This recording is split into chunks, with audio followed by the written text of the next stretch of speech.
Hey guys, welcome back to The Interceptor. We are here with another Alliance War video.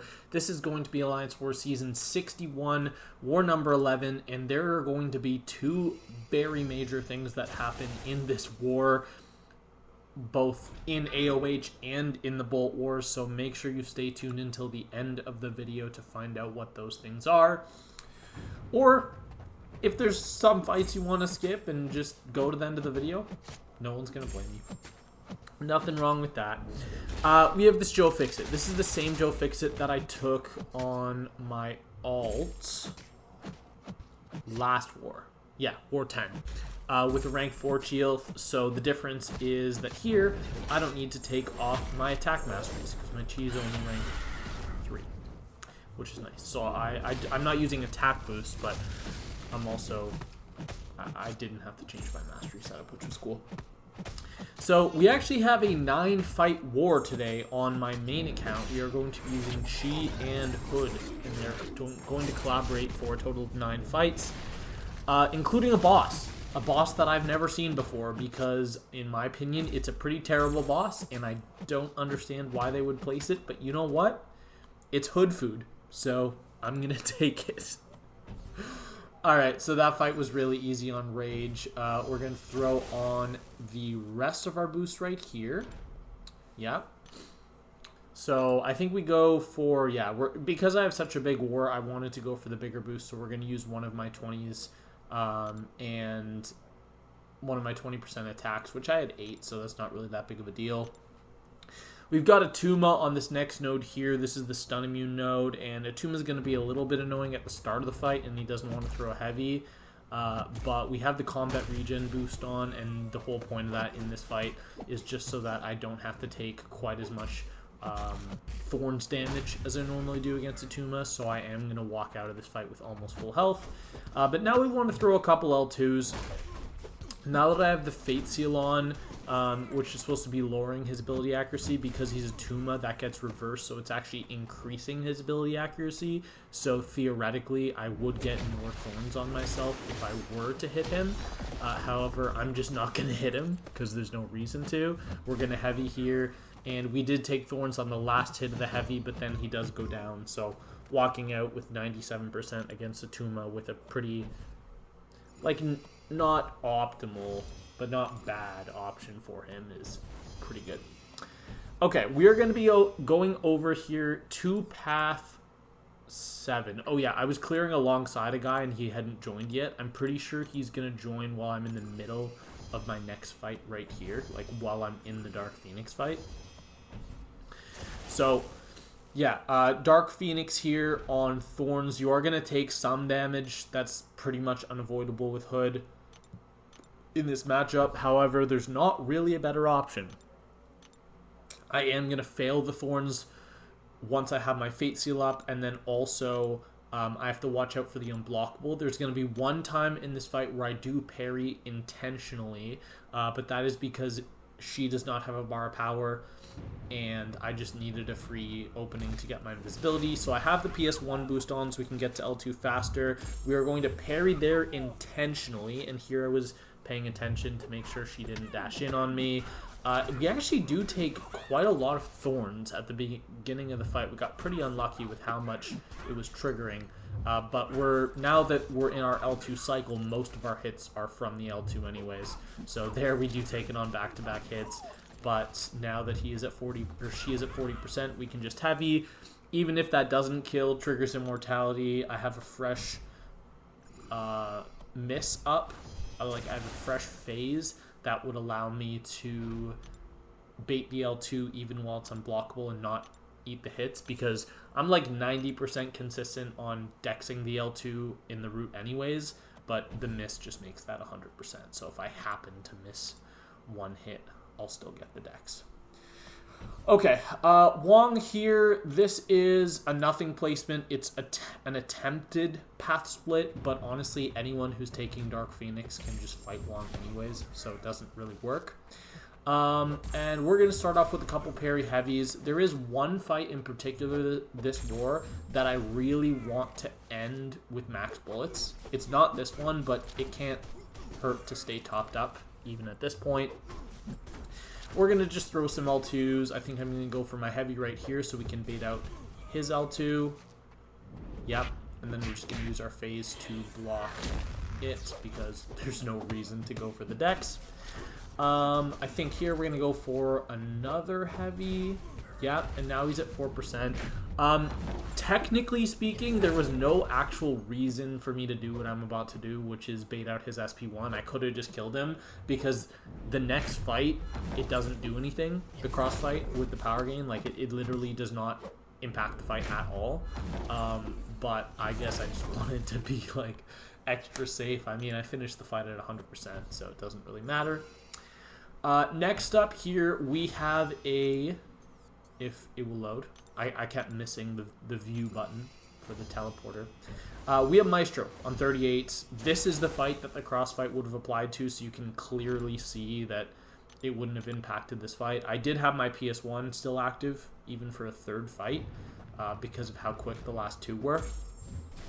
But the only difference that the power gain at the beginning of the fight would have made is that I would have gotten bigger power steals and gotten to the L2 even faster. So, yeah, I actually put that in my fight plan when I was discussing this with my other officer, is that I don't really care if Wong dies over a bar of power because it literally doesn't impact the fight whatsoever.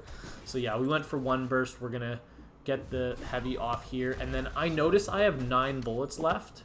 Oh, no, that's a different fight. Sorry. There's one war. There's one fight this war where I intentionally let my invisibility expire before they die, but I'm not sure if it's on this account or if it's on the other account. I'm not sure. Last Chee'Ilth fight of the war, this is going to be Mixed Master Modok, and we had a rank 4 Lumitrix who would have been better for this, but I sent, or not I, we sent the rank 4 Lumitrix to the high Evo, which was placed on 41 instead. So I knew I could take this fight with Chi. It's going to be pretty straightforward. You don't want to parry because Chee'Ilth does get 2 different buffs on her. She gets Dex, obviously, and then if you throw your L3, which is pretty common with Chee'Ilth, I'm not going to do it in this fight, but it is pretty common to throw your L3 in a war fight with Chi. You also get a regen buff, so I just don't really want to deal with it, so I'm not going to parry. That is the only time in the fight I am going to get clipped by a heavy. However, that is the purpose of the invuln boost here, because I know that it's not 100% consistent with the heavy counter. It's consistent enough to go for it, but sometimes it just doesn't work, and that's what the invuln boost is for, because it's never going to happen more than once or twice per war anyways. So yeah, getting these bleeds stacked up, we're getting some pretty nice damage here. What I want to do, and the strat I had in mind for this fight, is that I was going to alternate hitting him once with a medium into the block and hitting him with a heavy. I was going to alternate those two things the whole fight, and that is how I was going to deal with Mixmaster. Right here, he's going to get insanely aggressive and just not hold block, and he's just going to keep walking towards me. And then here, I think he's finally going to hold block, and at this point, one more heavy attack is going to end the fight. And yeah, you do get the big burst there from Deep Wounds because he was so low on health. So there you go. That was the last Chee'Ilth fight. Now we have 3 more Hood fights to end the war. And the first of those is going to be this Node 45 Karolina Dean. Karolina Dean is not a defender. Stop placing her on defense. She is not even good for diversity. She just gets nuked absolutely everywhere, every single node by Hood. No exceptions. Literally no exceptions. There's no single node Hood does not absolutely destroy her on.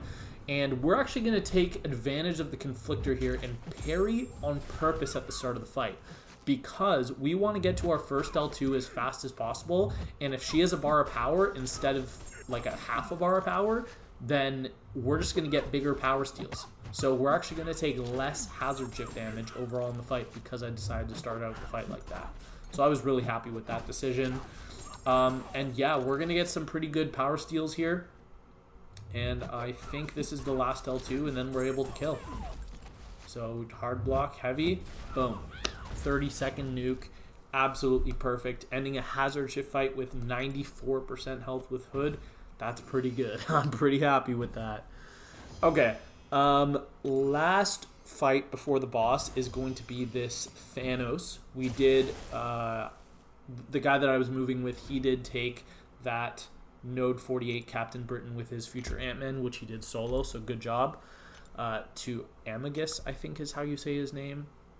I'm not entirely sure. But one thing about this fight that you're going to notice that I play differently, and I did speed it up because of this, is that I decided to absolutely milk this fight for bullets. So this fight can be done about 30 seconds faster than I did because I used a suboptimal rotation that I only use for milking bullets against Thanos. But my goal for this fight was to end at max bullets. I wanted to end this fight at 42 bullets, and I do actually end up succeeding. So while this was a very slow fight by Hood standards for fighting Thanos, and I am actually going to get hit right there because his Unstoppable had like 1 millisecond of duration left, and I wasn't paying that much attention. We accomplished exactly what we wanted, and all it cost me was 1 potion. So I would much rather enter the boss with 42 bullets instead of what I ended up... instead of what I would have had. So right here, we get the invisibility to expire and get us back to 42 bullets right before I hit her with, or hit him with a heavy. And then here, he just moved to the boss for me after taking down 40. I think I said 48 before, but I meant 49. 49 Captain Britain. This is a Kindred boss, and when I tell you I was shocked, because I was in a call planning the war with my officer, and I was logged into my other account, so I was switching accounts while he was scouting out the map, and he said, we have a Kindred boss, and I said, what? Kindred? Let me tell you guys, Kindred ain't a boss, okay? Don't place him on the boss node. I didn't want to waste... Honestly, I didn't want to waste a PS1 boost, so I used an invuln here, because the only threat, the only possible way you can die in this matchup is eating an L3. Like, Hood just counters Kindred so well, and you always have your phase for assisted special punishes. And one thing you're going to notice in this fight is that I am going to slow it down quite a bit so that I get those pauses, just because I wanted to be safe. And Hood does have a really easy way of dealing with the degen if you do get there, but you also just don't have to deal with it if you keep pausing. So I would much rather slow the fight down a bit and be able to pause. One nice thing that Hood does do for the boss node is that his Fate Seal fails the taunt on you 65% of the time. So you'll notice some of the times I am going to get it, but right here I'm going to throw this L2, get back up above a bar of power, and we did fail it. And then also, if you notice right there, I was failing the degens with my Fate Seal, because when you are close and you have the green passes on you, normally you will always get the degens on you, the passive ones, slowly, but Hood does fail them sometimes, which is pretty cool. There, unfortunately, what I needed to do right there is I needed to throw the L3 first hit of my medium, because the power gain from the first hit is actually what pushed me to the L3, but I was not paying attention, so that did not end up working out. There we land a nice intercept, and that intercept is going to allow us to bait an SP2 here instead of the SP1, just because if you don't have invisibility, it's less comfortable to get the SP1 punish for the pause. But this fight's going to be done in about 20 seconds. I think we're going to bait one more special here. Yeah, we're going to bait one more, go into this L2, and then I'm pretty sure this heavy is going to push into the root phase. No, almost did. Not quite. And there we had one more guaranteed miss. So I don't remember... I know I failed the root phase, but I don't remember exactly how it happens. Did we just fail it with Assassin? I think I just failed it with Assassin. Yeah, because I didn't have a Fate Seal up. Okay, I mean, I was out of bar of power, so it would not have been an issue, even if I didn't fail the root right there, because, I mean, I was at 100% health. But, yeah, 9-fight war plus a boss for Hood. That is actually my third boss this season I've taken, which is kind of weird. I don't take bosses that often, especially because I haven't been using a tactic champion. I've taken now an Onslaught boss, a Fam boss, and a Kindred boss.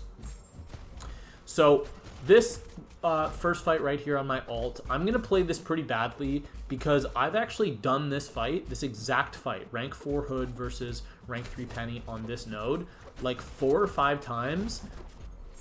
And I don't know what I was doing here. Like, I threw an SP1 because I thought I was at SP2. And because of that, I'm going to have to remove 1 extra shield in this fight than you normally have to. So I did speed this up just because you guys have seen this fight. The last time I did this fight, it took me 1 minute and 5 seconds, and I ended with 100% health. Here, I'm obviously going to lose some health to the power drain because I had to bait a couple SPA1s. But I think we're going to go for 1 more L2.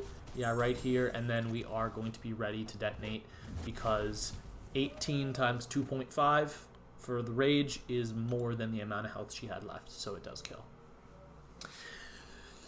Not the greatest fight, I'll admit. But next up we have a 6-star Dark Phoenix. Why is a 6-star Dark Phoenix on defense? I don't know, but I've actually faced this exact Dark Phoenix before because when AOH matched Faye, I was on the same path and they had her on the same node. So I don't know how no one in this BG has a 7-star Dark Phoenix. I don't know how that's possible, but it's possible apparently. So yeah, this is stun immune. We're going to use our phase for our openings, but of course we can always get the heavy counter heavy if we need it. I didn't go for that L2 just because I don't really care if she goes for a special, but she's actually going to just let me back up and then get my feet seal up, so I'm going to likely fail the Nova Flames anyways, although I'm pretty sure I go for 1 L2 and then she just dies. Yeah, she's very squishy as a 6-star. I mean, I almost have more PI than her. It's pretty close. Nice 40-second fight. Could have been faster, but I didn't get to the L2 in time to throw it during my invisibility, but all good. Okay, going on to section 2, we are going to be on path 9 here, and we are going to be using Maestro. Actually, I just noticed right now that I have the exact same team on both accounts. I don't know how I didn't notice that before. But yeah, Maestro on node 27. Hood just hard counters this. I mean, there's no other way to say it. It's Hazard Shift. It's Maestro. Hood is one of the best Maestro counters in the game. I think the hardest Maestro counter is obviously Nico, but Hood is up there. And for this placement specifically, Hood is probably better. So yeah, nice L2 cycle. Got a little bit more Hazard Shift in this fight than you normally would in this matchup, but it's fine. We're going to go for this L2, and then we're just going to go for another heavy because... Oh no, actually, this is the fight I was talking about. I knew the fight was already over, so I let my invisibility expire, and it actually gave me 10 bullets back.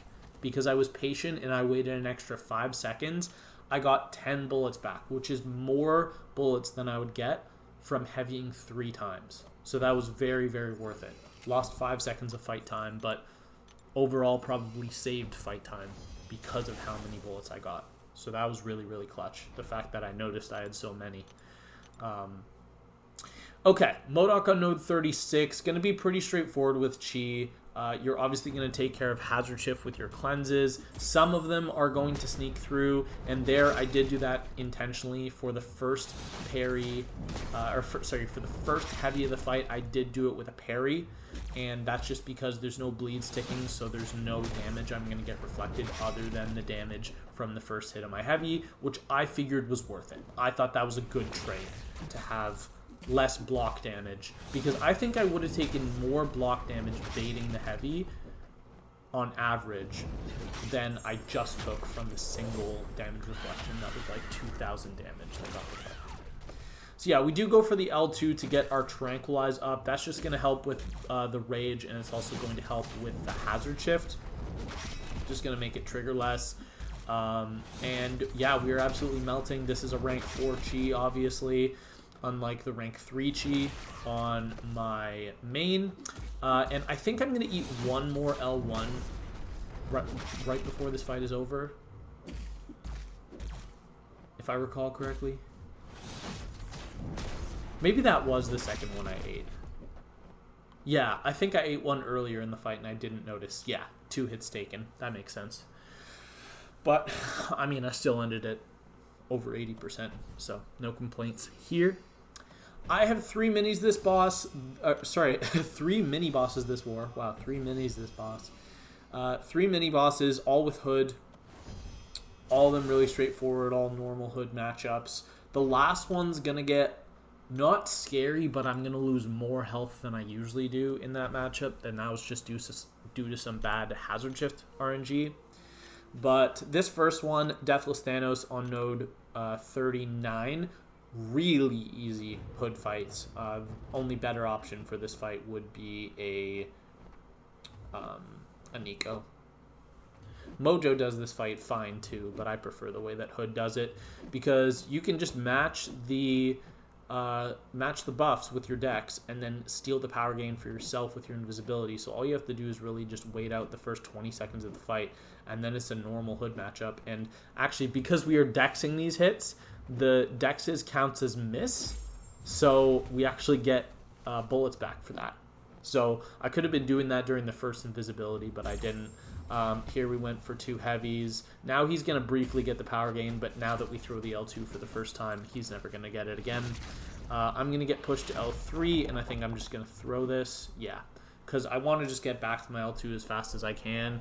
Got a bit too much power steal there, and then also the power gain from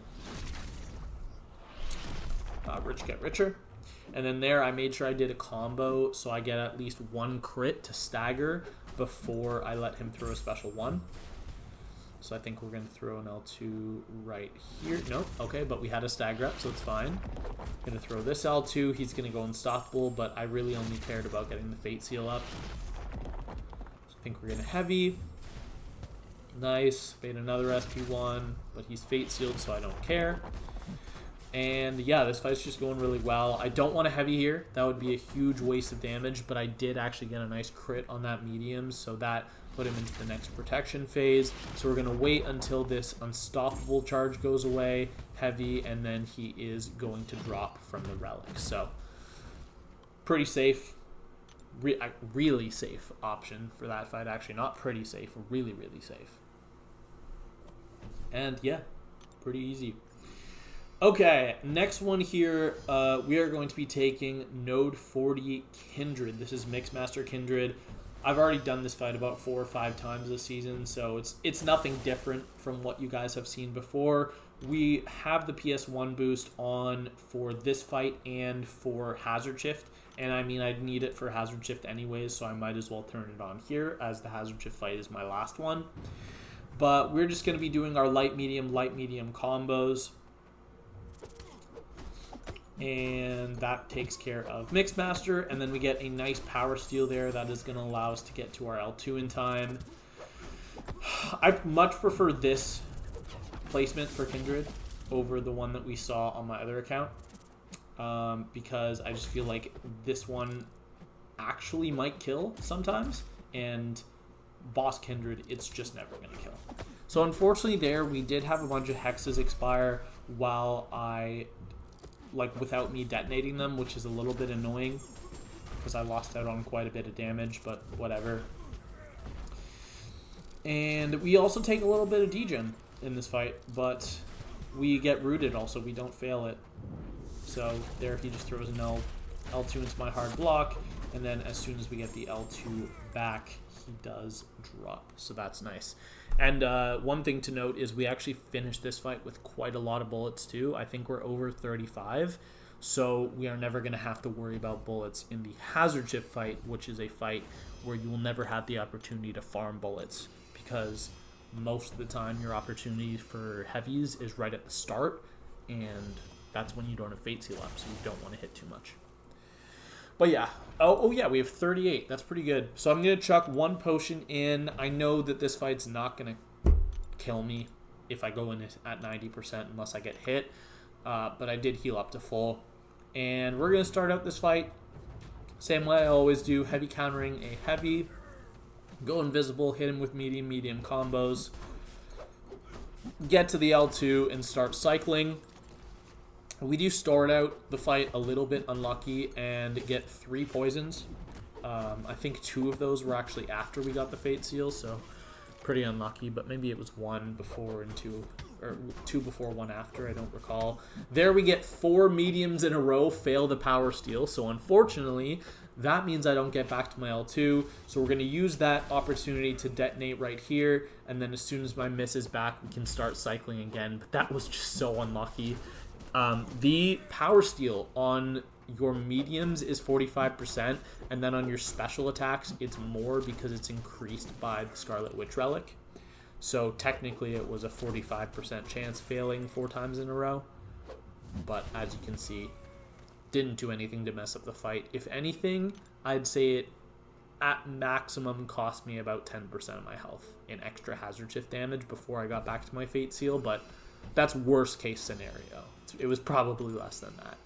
But yeah, that is it for the war. AOH had a fantastic performance, and we had our first donut of the season. And then if you see right here, we went 150-2, which is the Alliance's best war ever. Our previous best was 4 deaths, so we beat that by 2. And then Bolt, we did unfortunately lose the BG matchup 2-1. But we did end up winning the war on time. At this point, they still have 8 fights left, and I don't know if they're going to die in those last 8 fights, but even if they don't die, if they solo the rest of them, we still win on fight duration, so it doesn't matter. But it was actually a really, really stressful end to the war, because we ended up dying in our 150th fight to a Photon with like 10% health left. And we were losing by 1. We were going to lose the war 6-5, and then they ended up dying to a Gene Boss, which was their 141st fight. So, really, really close war. GG's to Faye, GG's to Sweeta. I know that he's there right now.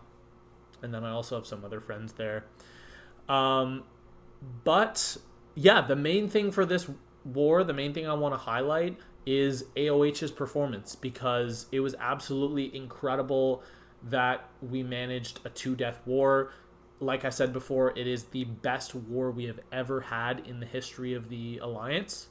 So we are very, very proud. And also, I believe it is the first time that 2 separate BGs have donutted, because both BG1 and I think it was BG3. Let me check that, actually, because I don't want to shout out the wrong people. Yeah, it was BG2. Okay, I did get it wrong. So BG1 and BG2 both got donuts this war, which is really, really awesome. So shout out to everyone in AOH for a great performance. And now for stats. AOH improves to 6-5 on the season. We are currently sitting just barely outside of top 10. I think we should be in like 11th place after this. And because of the way the points lie, we are guaranteed top 10 if we win our next war. So all we have to do is focus on War 12, and then I believe that will be the first time ever that we've gotten back-to-back top 10s. So that would be really sweet if AOH was able to pull that off. But Bolt improves to 9-2. We're still sitting in 4th place, and all we need is either GT40 or Noon to lose a war. If either of them just happen to lose War 12 randomly, then we get podium. But at this point, that's very, very unlikely, but we can still hope for it to happen. I still have just the 1 death on the season. My PSR is now 130 out of 131 fights soloed, with my main being at 82 out of 83 and my ult being at 49 out of 49. I have an active deathless streak of 55 fights with an active streak of 26 on my main and 142 on my ult. So that is going to be all for today. I hope you all enjoyed the video, and I will see you all later. Bye.